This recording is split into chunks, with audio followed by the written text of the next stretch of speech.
In the previous movie, I demonstrated how to create a film loop. Film loops behave just like any other cast members with a few important exceptions. Notice that when you step through an animation that contains a film loop like I have here, or by dragging the playhead, called scrubbing the playhead through the animation, notice that the film loop doesn't animate. Animation only occurs when the movie is actually running, so I need to rewind and then play the movie. Notice now that film loop is in fact running, the ball is spinning.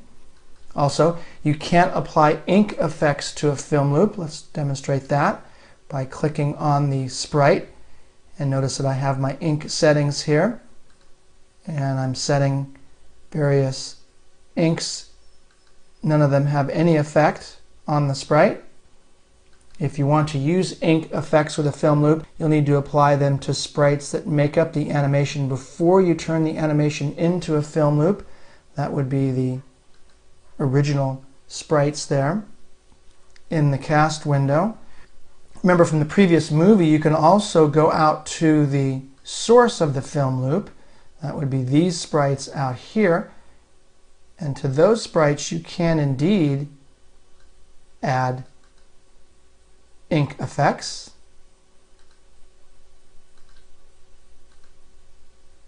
Let's go ahead and choose one that's very blatant.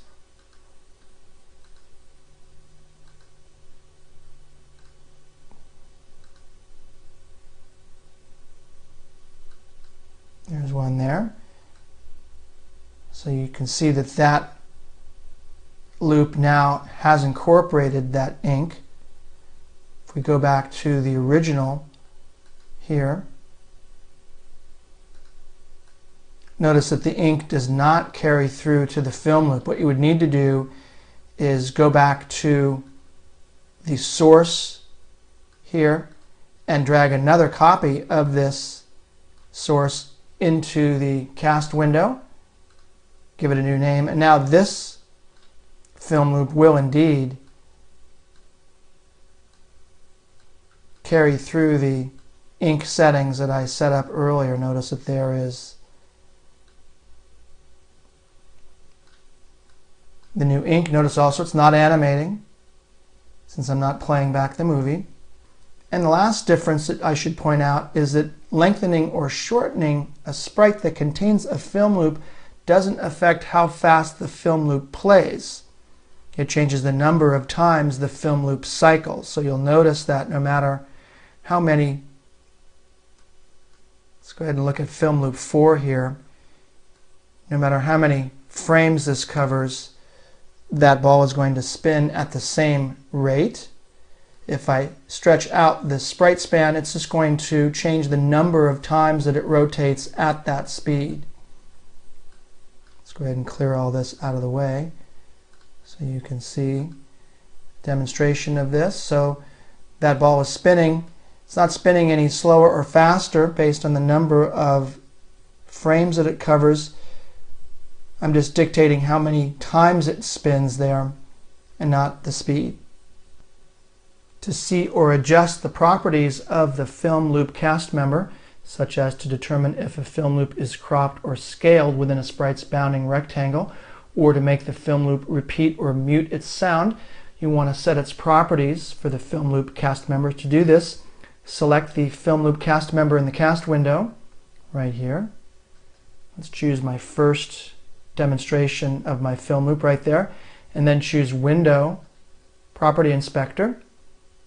And that'll bring open the Property Inspector here. Let me move my control panel out of the way there so you can see this. Click on the Property Inspector there to bring that open. Let's bring that out so I can see it a bit better. You'll want to click the Member tab here in the Property Inspector. I don't see it there, so make sure that the cast member is selected there in the cast window, and then make sure the Member tab is selected. So the following non-editable settings are displayed. Notice the size right here, 1.2K for the cast member. The cast member creation and edit dates here. The name of the last person who modified the cast member. Right now it says not available. You can also view and edit the cast member name right here in the name field. You can Also add comments about the cast member here in the comments section at the bottom of the Property Inspector. The unload setting here, the drop-down menu, normal, next, last, and never, specifies how director removes the cast member from memory if memory is low. Normal sets a selected cast member to be removed from memory after all priority 2 cast members have been removed. And that would be the next setting there, the number 2. Next sets the selected cast members to be among the first removed from memory. So first the number 2 categories will be removed, and then number 3. Then number 1, last, sets the selected cast members to be the last removed from memory, and 0, never, sets the selected cast members to be retained in memory. These cast members, as it states here, are never unloaded from memory. Next, click the Film Loop tab here in the Property Inspector.